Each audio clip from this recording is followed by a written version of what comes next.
여러분 안녕하십니까, 진성호입니다. 결국 최상목 대통령 권한대행 겸 부총리가 헌법재판관 3명 중 2명을 임명했습니다. 말로는 여야가 합의한 두 사람, 정계선 후보자와 조한창 후보자, 민주당과 국민의힘이 각각 추천한 2명을 임명하고 논란이 되고 있는 마은철 후보자는 임명하지 않았다고 말했습니다. 그리고 최상목 대행이 내세운 것은 경제였습니다. 불확실성이었습니다.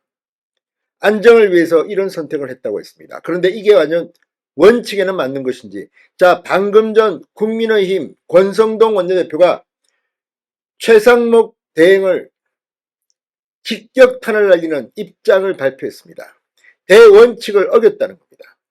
물론 경제부총리로서 경제를 걱정하는 이 최상목 대행의 속마음을 일부는 이해할 수 있을지도 모릅니다. 그럼에도 불구하고 지금 헌법재판소에서는 윤석열 대통령의 탄핵 소추안 심리가 계속되고 있습니다. 그런데 이 심리가 계속되는 상황에서 국회 측, 그러니까 윤석열을 탄핵하라는 소추인 측 입장에서 판사격인 헌법재판관을 임명했다. 검사가 판사를 임명했다. 원칙을 어겼다는 비판이 나오고 있습니다. 권성동 원내대표는 최상목 대행에게 뭐라고 했을까요? 지금 인터넷 커뮤니티, 인터넷 기사 댓글은 보수층이 폭발하고 있습니다. 최상목 배신자야 당장 내려와라는 이런 비판이 본물 이루고 있습니다. 보수가 들고 일어날 것 같습니다. 진성호의 융단 폭격 시작합니다. 최상목 대통령 권한대행을 융단 폭격합니다. 자, 최상목 권한대행이 헌법재판관 후보자 3명 중 2명, 정계선 조한창 후보자를 임명했습니다. 오늘 최권한 대행은 정부 서울청사에서 주재한 국무회의 모두반에서 이 같은 사실을 밝혔습니다. 이미 오늘 아침 중앙일보가 최상목 권한대행이 한덕수 국무총리에게 헌법재판관 임명을 건의했다는 보도가 나오면서 민주당은 이미 최상목 대행이 헌법재판관을 임명할 것이다, 이런 기대를 가지고 있습니다. 역시 협박에 굴복한 게 아닌가 싶기도 합니다. 자, 방금 전 이 권성동 원내대표가 입장을 밝혔습니다. 이 권성동 원내대표도 검사 출신입니다. 법률가입니다.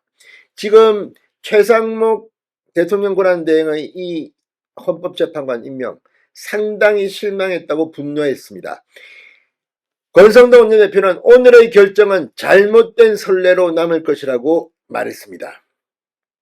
자, 오늘 국회에서 기자들과 만난 권성동 원내대표는 최 대행의 결정은 야당의 탄핵 협박에 굴복해 헌법상의 적법 절차 원칙을 희생시킨 것이라고 말했습니다. 같은 날 헌법재판관 후보자 3명 중 야당에서 추천한 정계선 후보자, 여당에서 추천한 조한창 후보자를 임명한 최 대행, 마은영 후보자는 여야 합의 시 추후 임명했다고 보류했습니다. 권성동 원내대표는 최상목 권한대행의 헌법재판관 임명 강행은 헌법상의 소추와 재판의 분리라는 대원칙을 위배한 것이다. 대통령 권한대행은 국정을 수습하고 안정을 도모해야 한다.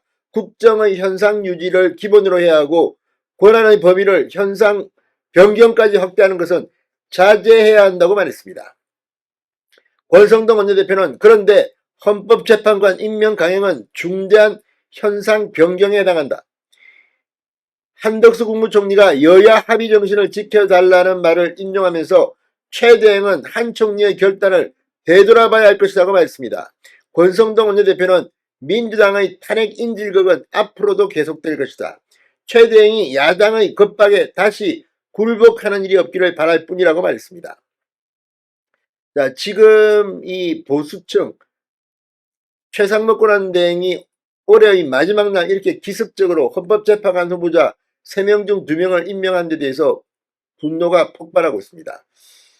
자, 지금 이 인터넷에 기사 댓글 이런 것들을 보면 난리가 났습니다. 지가 뭔데 월권이네, 판결나도 무효인가.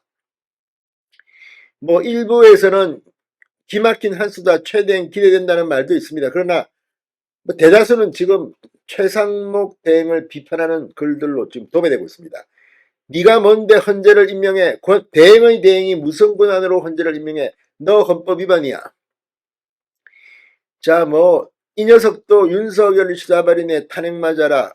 뭐 이거는 뭐 아무튼 굉장히 많은 댓글들이 지금 달리고 있는데, 이 LI XX 나라가 풍전등화인데 지 살 길만 찾네. 당신도 끝났어. 뭐 최상목이 헌법재판관을 임명할 주제나 되나 당장 내려와 이 배신자야. 일부에서는 잘했다는 말도 있습니다. 이분 합리적이고 똑똑하시네요. 적절한 판단을 하셨습니다. 민주당의 특검법은 지나가는 사람 아무나 붙잡아서 처벌할 수 있을 만큼 위헌적이고 반헌법적입니다. 그걸 알면서도 밀어붙이는 민주당은 이참에 여당을 말살하겠다는 검은 속내가 있습니다. 진실 규명보다는 매일 가십성 뉴스를 생방송하겠다는 목적이 있습니다. 그러니까 오늘 최상목 권한대행이 이 쌍특검법을 거부권 행사기라는 것은 잘했다. 그러나 헌법재판관 임명은 사실은 급이 되는 굉장히 큰 핵폭탄입니다. 위헌이다. 너 천벌받거라 대대손손 뭐 최상목 그러나 뭐 대행이 절묘한 묘수를 썼네. 칭찬하는 글도 있습니다. 자, 어쨌거나 지금 이 분위기가 험악해지고 있습니다. 최상목 경제부총리 겸 대통령 권한대행, 야당의 탄핵 급박에 굴복한 것인지, 무엇보다도 지금 여야 합의한 두 사람만 임명했다는 것을 뭐 내세우고 있는 모양인데, 경제위기 뭐 다 좋습니다. 그러나 권성동 원내대표의 말처럼 대원칙을 무너뜨리고 있습니다. 이렇게 되면 앞으로 또 어떤 원칙이 무너질지 최상목 대행 많은 사람들이 지금 지켜보고 있습니다. 진성호의 융단 폭격이었습니다. 여러분 감사합니다.